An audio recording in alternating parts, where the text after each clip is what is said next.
welcome. Good morning. Hope everybody's doing okay. You statistically should not be here.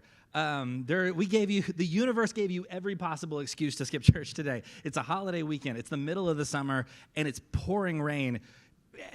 Everything around you was telling you it's fine to skip church, and you didn't. And so, they love that enthusiasm. I was just like, what's it going to take to get you guys to skip church? That's what I want to know. Anyway, it's great to see you. Thanks so much for being here. Love the enthusiasm. I feel like we're off to a good start just because of that. All right, well, like Matt said, we are starting a new series, The Confused Disciples Department, Peter's version. And what we're going to be doing with this series, first of all, I Ashley will be taking the month off of preaching. A much-deserved month off, I should probably say. She's been doing so much. She's been pouring so much of herself into it. And so basically I said, like, hey, nobody comes to church in July, so why don't I go ahead and, if you want, I can cover July for you. And she said that'd be great. So hopefully we'll see her again sometime soon. But we're wishing her a good, much needed, restful vacation time. So we'll be talking for the next month, for the next 4 weeks, about the life of Simon Peter, one of Jesus' disciples. And the thing about this series, when you're looking at the life of Simon Peter, really what you're doing is you're looking at basically you're trying to look through the lens of what was the general sort of understanding and assumption about who Jesus was at the time of, during that particular time of his life. And so one of the things about looking at Peter is you're not just looking at one guy, you're looking at a POV about a guy who really kind of represents an entire, an entire larger perspective on who Jesus was and what Jesus was doing in the world. So you're talking about one person, but you're actually talking about a lot of people. So Peter becomes kind of the prototype of what were the expectations around Jesus. And we'll talk a little bit more about this next week and the week after, but just to kind of give you a bit of a window into that, the general assumption, specifically from Peter, which represents lots of other people, is that Jesus was not here specifically to die for your sins and to bring peace to the world. For Peter and lots of people like Peter, the point of Jesus was to ultimately overthrow the Roman Empire and get them out of the Judean territory so that the people of Israel could have their land back and so that they could have control over their own destinies. And so a lot of what Peter does, what you sort of see throughout the narratives of Peter, a lot of what Peter does kind of reveals that expectation and that and sort of that perspective of, oh no, what we're here for is more power. And what we're here for is some amount of control and access that Jesus will ultimately give us that we are currently not being given under Caesar, under the Romans. So that is kind of, anytime you look at what Peter's doing, there's always sort of a hint of what kind of control, what kind of power is this guy looking for? So what we're going to do today is we're going to look at a story that actually it is the same basic story that we looked at a few months ago when we did our miracle series, the story of Jesus walking on water. But here's the thing about that. The last time we did this, we talked about it, we looked at it all through the perspective of the book of John. Now, John, in his writing, does not include one key element to the story that the writer Matthew does include, which is Peter's involvement at all. For John, Peter is not a crucial part of the story. For Matthew, he is. And so we're going to look back at the same story, but now we're going to look at it through the eyes of Matthew, because Matthew brings Peter into the story in a really interesting way. But first, I want to talk about tornadoes. So, sorry, that was an odd transition. So not unlike a lot of us here, I grew up in Oklahoma. I grew up in a little town called Hinton, not too far from here. And in the time that I grew up, I grew up with a true, healthy, respectful fear of tornadoes. I was concerned always that a tornado would kill me, and that was a fear I just carried around in my life. And it was, anytime I talk about this, I feel like I'm 100 years old. In the late 90s, we did not have the tools that we have now to predict and anticipate tornadoes. Like we have now, we have phones, we have apps, we have sirens that go off, we have all sorts of, we have neighbors that can text us that they saw something in the sky or whatever. But then during my adolescence, we didn't have any of those things. We had two things to basically warn us about tornadoes. The first was we had our gut. And this was an important thing because anytime the sky would turn a certain color, or you would hear thunder or strong wind, you would think that's a tornado. I know, because I've lived in Oklahoma long enough to know what it sounds like. And so we had that, but we also, critically, we had Chief Meteorologist Gary England. And that was I know where the real Oklahomans are. Yes, those of you who did not grow up in Oklahoma and somehow ended up here otherwise, you have no idea you don't know what we had when we had Chief Meteorologist Gary England that we're missing today. Hey, say what? Jump back? I don't know what that means. Anyway, so yeah, I don't know how to recover from that. So anyway, so I had this built-in fear of tornadoes, and I carried that with me. Like, I graduated from high school and then moved to Texas to go to college at TCU, and I learned very quickly there are few, if any, tornado shelters on campus at TCU, which was really upsetting for me because I have always sort of lived with this sort of assumption of, like, if I'm not prepared for a tornado, I will die in a tornado. And so and again, if you grew up in Oklahoma, you possibly grew up with that same sort of fear. Like, we had several nights all through my growing up where there would be like a loud wind or like strong thunder, not unlike what we heard last night. And like all of a sudden, my dad was in my room with the light turned on, like trying to like get us into the basement before the whole house blew away. And it was just this sort of like recurring kind of like, oh yeah, we're terrified of this kind of stuff. And the thing is, so I grew up with a healthy sense of strong, violent weather is something to be feared and respected. And the thing is, as I began to sort of learn about ancient cultures and ancient faiths, learning like, oh, that's not new. Like, I grew up with it, but it's also not a new thing. Like, we come from a long line of people who anytime there was like strong weather or some sort of thing that was outside of our control, there was this like sense of despair and fear, like almost like this existential dread, because it was almost like the gods are angry because of what we're experiencing right now. So the fear of violent weather is very old, and one of the things we continue to share with people from thousands of years ago is this, again, this sort of like this respectful terror when it comes to violent weather. And so that's kind of where we're entering into the story in the book of Matthew. So in Matthew chapter 14, again, if you were here a few months ago, we looked at the story of Jesus walking on the water, and in Matthew 14, beginning in verse 22, we're going to go back to that, but again, we're looking at it through Matthew's eyes and not John's eyes. So in Matthew 22, it says, "Immediately, Jesus made the disciples get into the boat and go on ahead of him to the other side, while he dismissed the crowd. After he dismissed them, he went up on a mountainside by himself to pray. Later that night, he was there alone, and the boat was already a considerable distance from land, buffeted, this word, we'll get back to buffeted by the waves because the wind was against it. Shortly before dawn, Jesus went out to them, walking on the lake." And I love how Matthew is just very casual about this detail.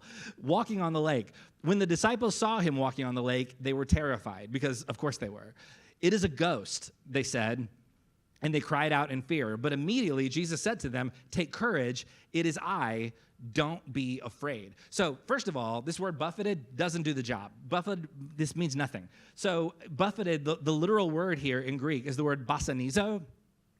Some different translations of this could say like battered or tossed. My favorite translation is the word tortured. So basically it is the idea that the boat is not just like it's rocking a little bit. The boat is being tortured by the wind and the waves. This is bad weather. And again, in the first century, I cannot overstate, in the first century, fear of the sea and bad weather was a big deal. So in the first century mind, the sea is a threat. To be at sea, for a lot of people in the ancient world, is to evoke images of death. So there is this force, there is this power that threatens life and threatens the goodness of life at a metaphorical level. And so it's this thing that is uncontrollable, untamable, and wants to kill you, not unlike a tornado. So there is this sort of sense of when there is a boat at sea being tortured by the waves, there is this existential dread that's kind of built into the story. So again, in the story, what we have is we have the disciples in a boat, and we have Jesus walking on the water, and between the two of them, there is a sea and a storm. So in the story, the sea is a barrier that separates Jesus from the disciples. Jesus represents the physical presence of God in the world in the book of Matthew and the other gospel writers, which means the sea, in literary, if you're just looking at this through like literary lenses, in literary terms, the sea in this story represents anything that might make someone feel far away from God. Like God is over there, I am here, and the thing between us is this raging, uncontrollable thing that I feel represents terror and death, is what's going on in the story. So in the ancient world, fear of the sea was very common. It represents chaos. It represents the unpredictable, the unknown. Like I said, it represents death. It represents some amount of existential dread.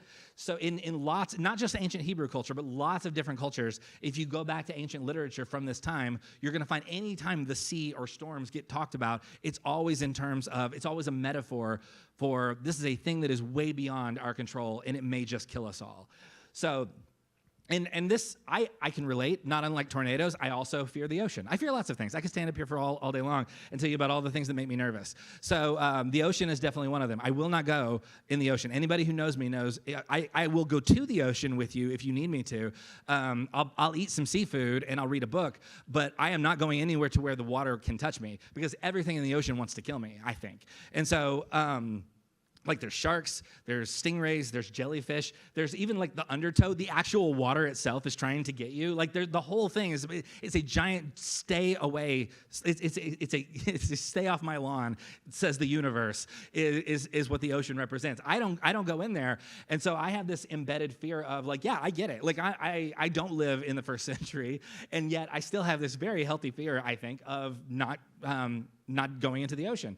So, and the thing is, again, not new at all. Lots of ancient cultures have stories about how the sea, the ocean, the like giant bodies of water, these are places of terror. These are places that people were absolutely terrified of. In ancient Jewish culture, if we just zero in on ancient Jewish culture, which is where Matthew is writing from, there is an embedded fear of the sea. So it is noteworthy that in ancient Hebrew poetry, which we're about to look at, get excited, in ancient Hebrew poetry, there is often a common theme of talking about a God who has control over and mastery over the sea. This is language that you see over and over and over again. Look at Psalm 69, beginning in verse 13. You have this poet who says this. He writes, "But I pray to you, Lord, in the time of your favor, in your great love, O God, answer me with your sure salvation. Rescue me from the mire. Do not let me sink. Deliver me from those who hate me, from the deep waters. Do not let the flood waters engulf me, or the depths swallow me up, or the pit close its mouth over me." So he says, deliver me from those who hate me, which we all, I assume, have this sense, like we know what it's like to be in conflict with somebody, and we know what it's like to feel like someone is against you, or like there is something working against you. And then he takes that kind of language, and he says, and he equates it with the deep waters. Do not let the flood waters engulf me, or the depths swallow me up. What this poet is talking about, he's talking about existential dread, but then he connects it to this imagery of the sea, because the poet understands that whoever's going to read this, the sea, the deep waters, the depths of the sea, this is the closest we have to understanding what it looks like to like stare into the void, basically. So whenever these ancient writers want to talk about things that terrify them, or that make them feel the most out of control, quite often they will use language about a raging sea. Again, not unlike language that we will use today. Remember, back in 2008, there was this massive housing crisis, and lots of people were in really bad shape as it related to their mortgages, and lots of people lost their houses. And what language did we use? How do we describe people who were in that situation? We said they're underwater. Yeah, so we still use language about this today. We still, like being underwater, being in an uncontrollable sea type environment, we still use language like this to talk about, oh, this is what it feels like to be fully out of control of the chaos around us. So the first thing to understand when looking at this story in Matthew is in the ancient mind, the sea is this terrifying, untamable force that was to be feared. So Jesus, now walking on top of a raging sea in the middle of a storm, calls back to quite a few notions of God and power that are deeply embedded in Jewish consciousness. Take a look at the book of Job. Job, by the way, is quite often believed to be, most scholars believe Job is the oldest Jewish text that we have. So if you're holding a Bible, the oldest thing in that Bible is probably the book of Job. So in Job 9, beginning in verse 4, Job is talking about God, and Job says, God's wisdom is profound. His power is vast. Who has resisted him and come out unscathed? He, God, moves mountains without their knowledge, and overturns them in his anger. He shakes the earth from its place and makes its pillars tremble. He speaks to the sun, and it does not shine. He seals off the light of the stars. He, God, alone, stretches out the heavens and treads on the waves of the sea. So in the oldest Jewish text we have, this writer, who, by the way, is going through a massive moment of upheaval and struggle and existential dread, and in this moment, he begins talking about God, and one of the ways that he describes the God that he worships is, this God walks on top of the sea. Do you think it's an accident that Matthew, a very Jewish writer, uses this exact same image when telling a story about Jesus? I would argue this is not at all an accident. I would argue Matthew is directly and specifically referencing this image that Job paints for us in Job chapter 9. So Matthew's a Jewish writer, and so in what is probably the oldest Hebrew text we have a God who is described as walking on the waves of the sea. Matthew is not simply showing us that Jesus knows magic tricks.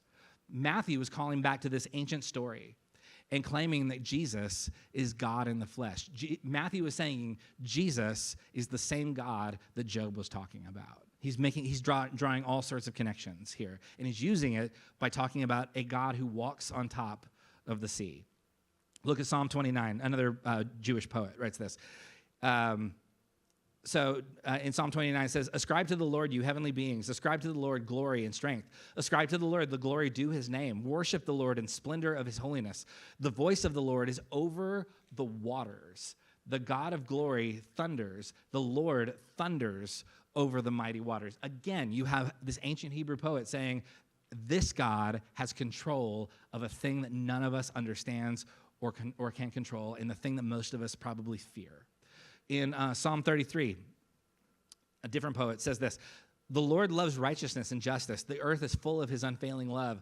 By the word of the Lord, the heavens were made, the starry hosts by the breath of his mouth. He, God, gathers the waters of the sea into jars. He puts the deep into storehouses. Again, going back to Matthew. Matthew, by drawing this comparison, is saying God is with them in the storm. Matthew, again, very Jewish writer, is calling back to this very old Jewish notion of this God controls the sea. This God has mastery over the thing that we fear the most. In Psalm 77, it says, the waters saw you, God. The waters saw you and writhed. The very depths were convulsed. The clouds poured down water. The heavens resounded with thunder. Your arrows flashed back and forth. Your thunder was heard in the whirlwind. Your lightning lit up the world. The earth trembled and quaked. Your path led through the sea. Your way through the mighty waters, though your footprints were not seen. Now, anytime a Jewish writer talks about when God passes through a sea, this is very probably a reference to the book of Exodus, which is, again, a story about a God who has control over the seas. So, again, we have an image of a God who travels either through or on top of the sea. In Isaiah 51, verse 9, it says, awake, awake, arm of the Lord, clothe yourself with strength. Awake as in the days gone by, as in generations of old. Was it not you who cut Rahab to pieces, who pierced that monster through? Was it not you who dried up the sea, the waters of the great deep, who made a road in the depths of the sea so that the redeemed might cross over? Again, a reference probably to the book of Exodus. In the ancient biblical mind, only God can walk either through or on top of the sea. It gets talked about a bunch. We don't even have time to find all the different references that are used to describe a God who travels on top of or through the sea. Over and over and over again, this is a thing that God can do. So Matthew's message seems to be that God is with us in the midst of chaos and terror, because the sea is an image of chaos and terror. So Matthew is saying, this God is with us. Jesus is our connection to this very old ancient story about a God who has control over the things that terrify us the most. So far, this is very similar to the story that we saw in the book of John. But then Matthew adds a new element, which is Peter. So then in Matthew, let's go back to Matthew 14, and pick up the story where we left off a few minutes ago. So in Matthew 14, verse 28, so Jesus has said, don't be afraid, it is I. Then it says, Lord, if it's you, Peter replied, tell me to come to you on the water.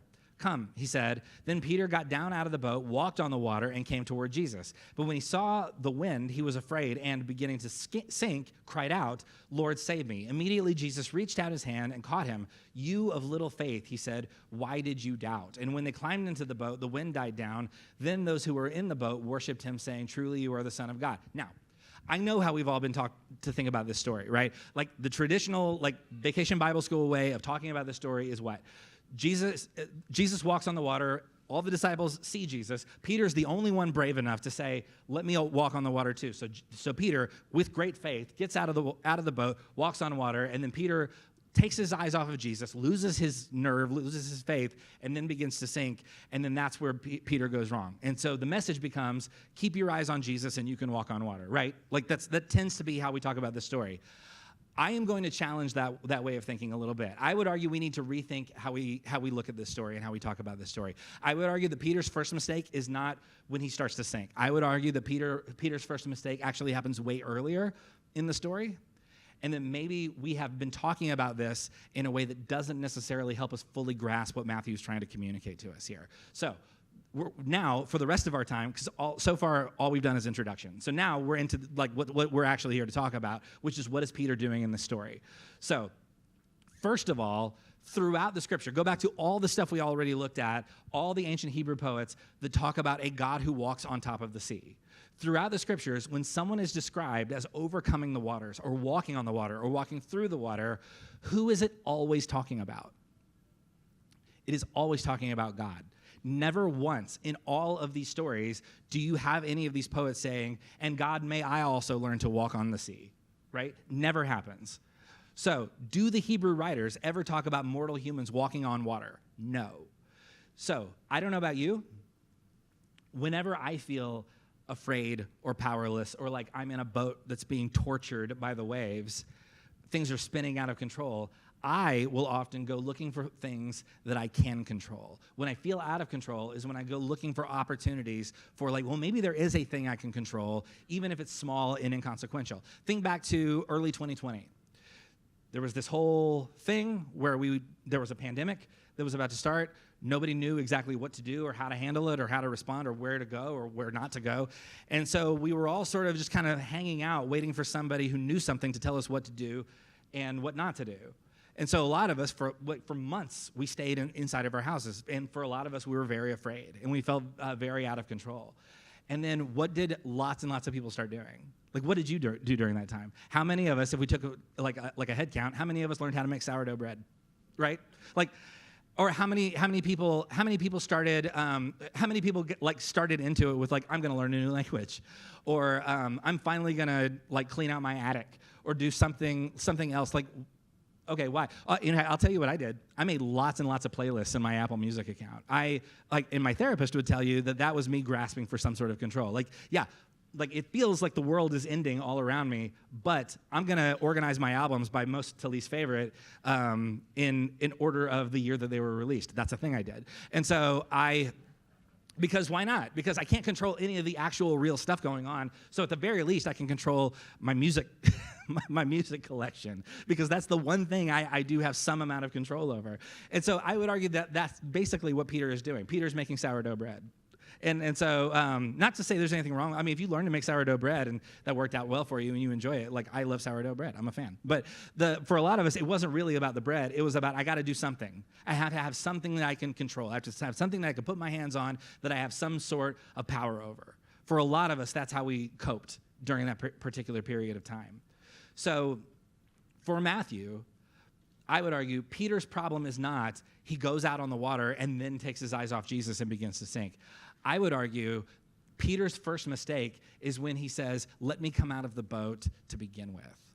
He says, because Jesus says, "It is I," and Peter's response is, "If it's you, call me out to do that. Call me out to walk on the water with you." Why does Peter feel like he has to go out there too? Jesus doesn't say, "Who wants to try this?" Jesus says, "Don't be afraid, I'm with you." And Peter's response is, I'd like to try that. And so what is Peter trying to do? Peter is in the midst of an uncontrollable situation. And Jesus says, "Don't be afraid, I'm with you." And Peter's first response is, I want some control over this. I want some amount of verification. I want to be able to do the thing. I want control over the thing that only Jesus is meant to have control over. I want to do this. So, again, for Matthew, Peter's problem is not he takes his eyes off of Jesus and then begins to sink. It's he wants Jesus to prove he's there at all. For Matthew, by the way, as an aside, I feel like I should say, as an aside, this story is not, I would argue, an indictment of doubt as we think of it. This is not Peter having this, like, I wonder why I believe what I believe. Like, that's not what's going on. Peter's in the midst of a storm. He's in the midst of chaos. He's not reevaluating his belief system. He's in a crisis point.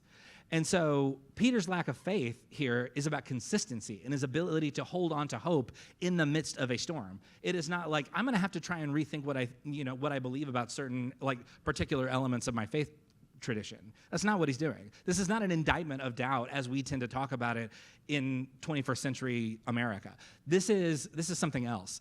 Peter is in the midst of a crisis. Jesus says, don't be afraid, I'm with you.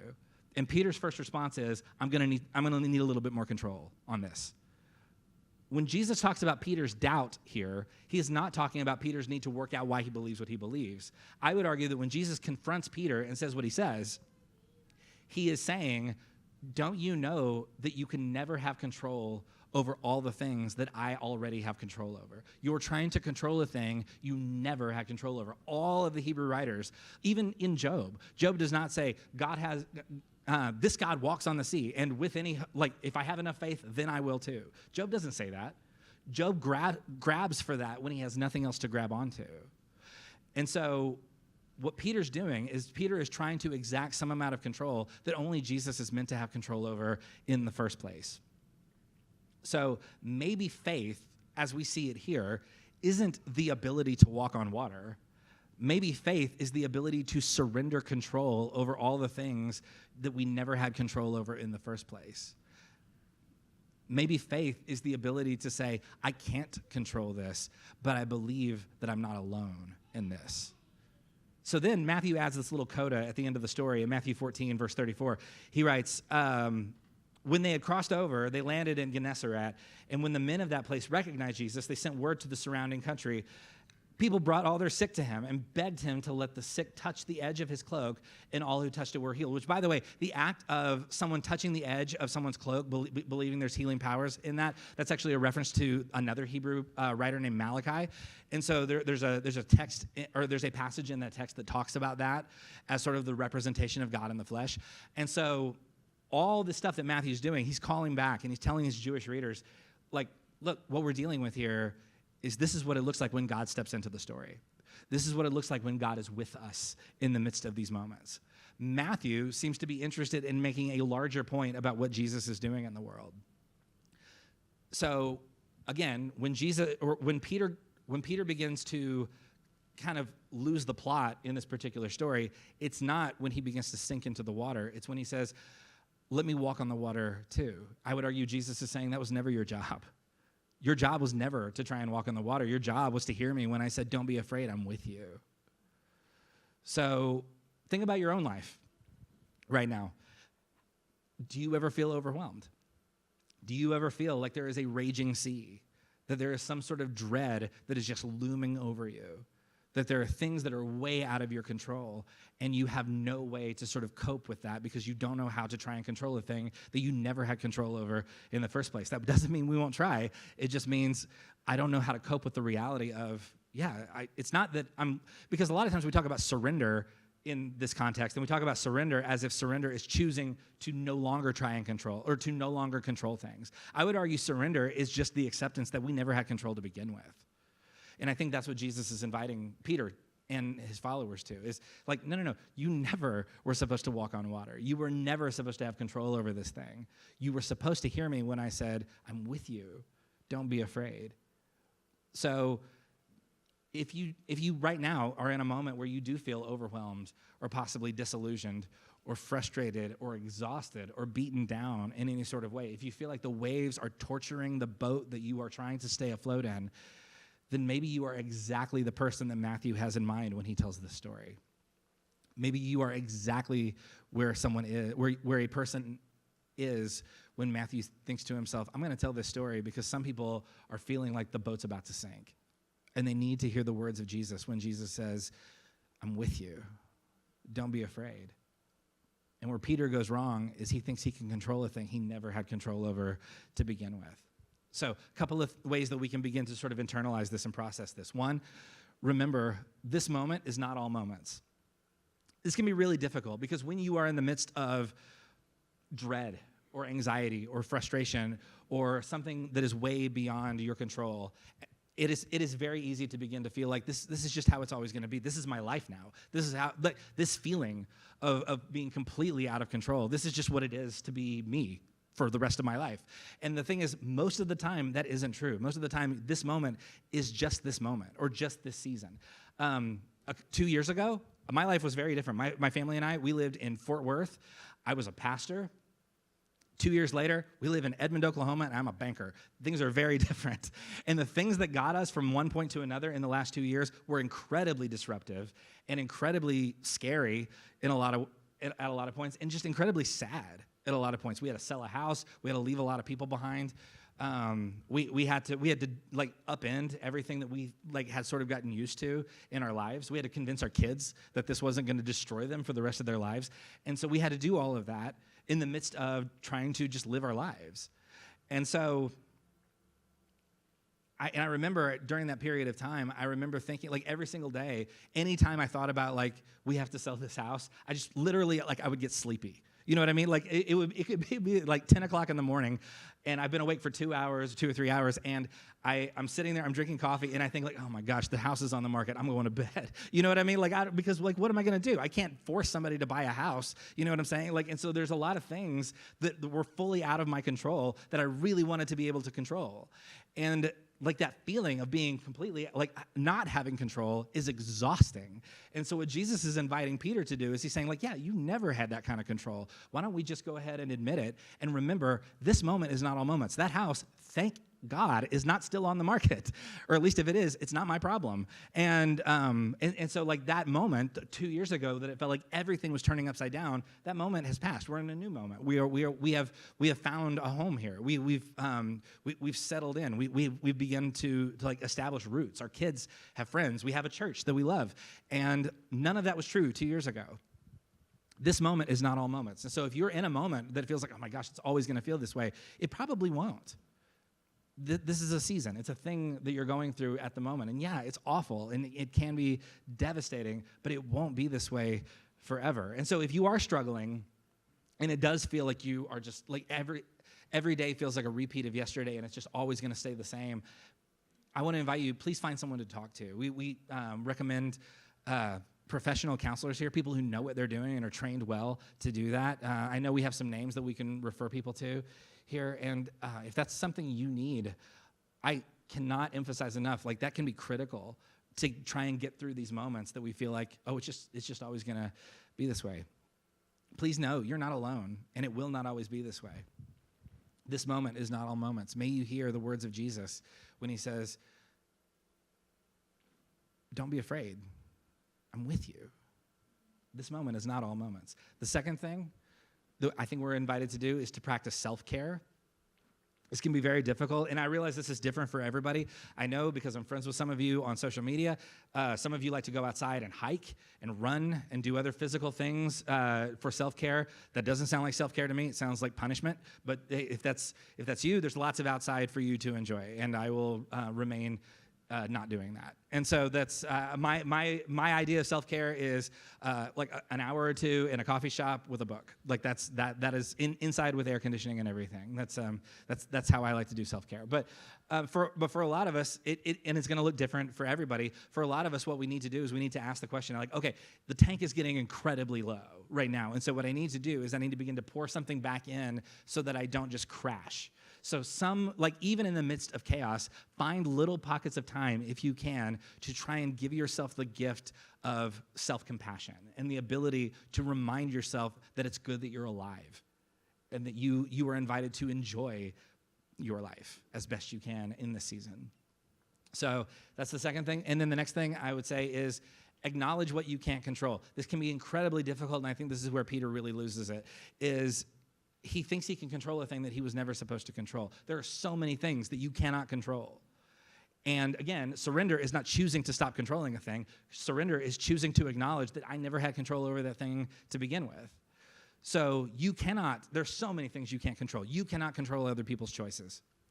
If you have people in your life and what they do frustrates you or hurts you in some sort of way, you cannot make that person stop making choices that do that. You can control your response to those kinds of things, and you can control, most of the time, you can control your proximity to that person, but you can't make another person make choices different than the choices that they're going to make.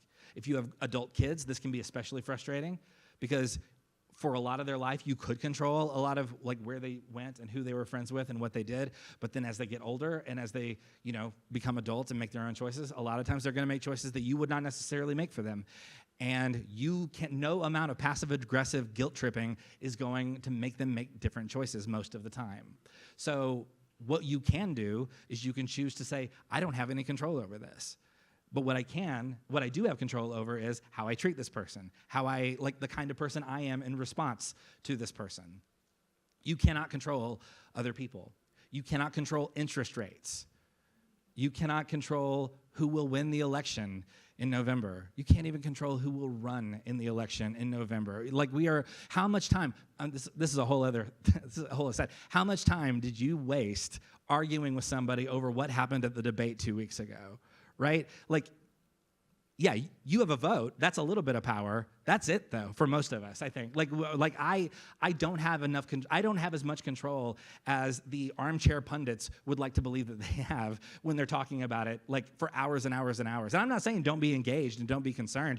I'm saying, there is a certain amount of emotional investment that we get into when we start talking about this kind of thing, and we forget, I have no control over this. I have opinions, and I have a perspective, but I can't change the outcome. I don't have the ability to flip a switch and make it the way I want it to be. And so for a lot of us, we expend so much energy on this, and it becomes sort of like this thing that creates chaos and anxiety and despair. And I think when Jesus is on the water talking to Peter, I think one of the things he's attempting to say is, what are you doing? Why are you trying to control this? You never had control over this. You are trying so hard to control something that was never your job to control.